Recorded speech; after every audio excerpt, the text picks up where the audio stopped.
సాక్షి మీడియాను అడ్డం పెట్టుకొని వైసీపీ హెరిటేజ్ కంపెనీ మీద విపరీతంగా అటాక్ చేస్తోంది. ఆ దాడులకి ఇప్పుడు అడ్డుకట్టపడింది. ఢిల్లీ హైకోర్టు ఇంతకు ముందే సాక్షి మీడియాకి కొన్ని ఆదేశాలను ఇచ్చింది. తక్షణమే మీరు హెరిటేజ్ మీద రాసుకొచ్చిన కథనాలన్నింటినీ కూడా తొలగించండి. సాక్షి టీవీలో వచ్చినటువంటి స్టోరీస్ ఏవైతే ఉన్నాయో హెరిటేజ్ మీద వాటిని కూడా తొలగించాలి.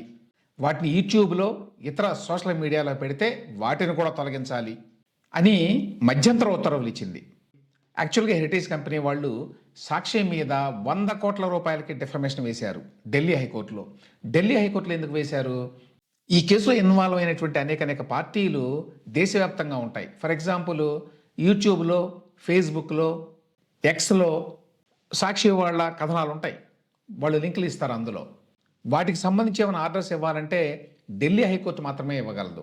అలాగే సెంట్రల్ గవర్నమెంట్కి సంబంధించి ఎవరైనా అధికారులు కానీ లేకపోతే ఏదైనా డిపార్ట్మెంట్ కానీ ఉంటే వాటి మీద జ్యూరిస్డిక్షన్ ఢిల్లీ హైకోర్టుకే ఉంటుంది. అందువల్ల ఢిల్లీ హైకోర్టుకు వెళ్ళారు. ఢిల్లీ హైకోర్టు ఇప్పుడు సాక్షి మీడియాకి మధ్యంతర ఉత్తర్వులు ఇచ్చింది. వీళ్ళు డిఫమేషన్ కేసు వేశారు 100 కోట్లకి. దాని మీద విచారణ జరుగుతుంది. ఈలోగా ఇమ్మీడియట్గా ఇంటర్మ్ ఆర్డర్స్ ఇచ్చారు. మీరు హెరిటేజ్ మీద ఇప్పటి వరకు వేసినటువంటి డెఫమేటరీ కథనాలన్నింటినీ కూడా తక్షణం తొలగించాలి అని. 24 గంటల్లోగా టెలికాస్ట్ చేసినటువంటి అన్ని లింకులను కూడా తొలగించాలని చెప్పారు. లింకులు తొలగించకపోతే మెటా అంటే ఫేస్బుక్ వాళ్ళు, గూగుల్, అలాగే యూట్యూబ్ వీళ్ళు చర్యలు తీసుకోవాలి. వాళ్ళంతా వాళ్ళే తొలగించాలి ఒకవేళ సాక్షి కనుక ఆ పని చేయకపోతే అని. సో హెరిటేజ్ ఈసారి సీరియస్గానే తీసుకున్నది తన మీద వచ్చిన ఆరోపణల్ని అని చెప్పి అనుకోవాలి. సాక్షి మీడియా ఇవాళ కూడా హెరిటేజ్ మీద కథనాలు వేస్తోంది. ఇన్ఫ్యాక్ట్ జగన్మోహన్ రెడ్డి గారు ఇవాళ ఒక ప్రెస్ మీట్ పెట్టారు. ఎప్పట్లాగే తాడేపల్లిలో ఆయన ఇంట్లో సుదీర్ఘంగా అనేక విషయాల మీద మాట్లాడారు. అందులో ఇదొకటి, హెరిటేజ్ ఇందాపూర్ డైరీ అసలు రహస్యం ఇది అని జగన్మోహన్ రెడ్డి గారు మాట్లాడాడు. అసలు రహస్యం ఏంటంటే ఇందాపూర్ డైరీ అనేది హెరిటేజ్ కంపెనీయే అని చెప్తున్నారు కదా వీళ్ళు. అదే మళ్ళీ రిపీట్ చేశారు. దానికి ఇంతవరకు వాళ్ళు ఇచ్చిన ఆధారం ఏంటంటే హెరిటేజ్కి సంబంధించి ఒక కాంట్రాక్ట్ ఉంది ఇందాపూర్ తోటి. ఇందాపూర్ డైరీ అనేవాళ్ళు గతంలో అంటే పోయినసారి చంద్రబాబు నాయుడు గారు అధికారంలో ఉన్నప్పుడు కూడా తిరుమలకి నెయ్యి సరఫరా చేశారు. కాబట్టి ఇందాపూర్ డైరీ చంద్రబాబు నాయుడు గారిది లేక హెరిటేజ్ కంపెనీది, అది వాడు చెప్పేది. అదే రకమైన ఆర్గ్యుమెంట్ని జగన్మోహన్ రెడ్డి గారు ఇవాళ కూడా చేశాడు. ఇవన్నీ కూడా రేపు ఢిల్లీ హైకోర్టు విచారణలో వస్తాయి.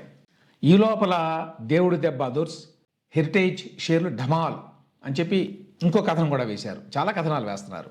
హెరిటేజ్ షేర్లు యాక్చువల్గా ఒక 3 వారాల కిందటే కొంచెం తగ్గినాయి. దానికి కారణం ఈ గొడవ కాదు. జనరల్గా పత్రికల్లో ఒక కంపెనీ గురించి ఏదైనా నెగిటివ్ పబ్లిసిటీ వస్తే షేర్లు తగ్గుతాయి. కానీ ఒక 2-3 వారాల కింద తగ్గాయని చెప్పాను జనవరి లాస్ట్ వీక్లో. ఎందుకు తగ్గినాయి అంటే థర్డ్ క్వార్టర్లో హెరిటేజ్ ఫలితాలు అంత ఆశాజనకంగా లేవు అనేటువంటి వార్తల వల్ల. కాంపిటీషన్ చాలా ఎక్కువ ఉంది డైరీ బిజినెస్లో. దాని కారణం చేత అనుకున్న స్థాయిలో లాభాలు రాలేదు. అందువల్ల కొంత తగ్గింది. యాక్చువల్గా గత కొంతకాలంగా హెరిటేజ్ డైరీ షేర్లు బాగా పెరుగుతూ వచ్చినాయి. కాబట్టి ఈ 3 వారాల్లో కొంచెం తగ్గినాయి.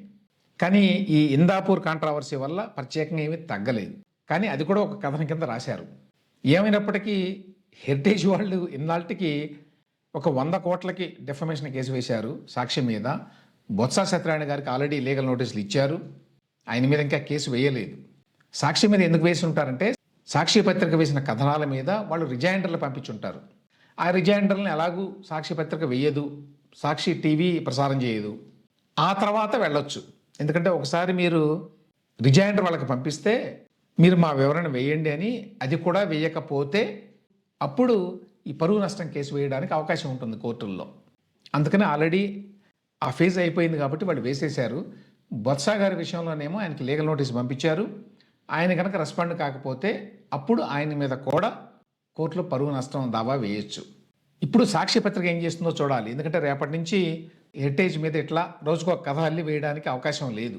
బహుశా వాళ్ళు ఢిల్లీ హైకోర్టులో వెంటనే ఒక పిటిషన్ వేస్తారు మధ్యంతర ఉత్తర్వులకు వ్యతిరేకంగా. ఆల్రెడీ పరువు నష్టం కేసు ఉన్నది, దాని విచారణ సాగుతుంది. ఈలోగా ఈ మధ్యంతర ఉత్తర్వులు కూడా ఎత్తేయండి అని చెప్పి వెళ్తారు. వాళ్ళకేమీ డబ్బు కొదవలేదు, లాయర్లకు కొదవలేదు కాబట్టి ఆ అవకాశం పూర్తిగా ఉంది.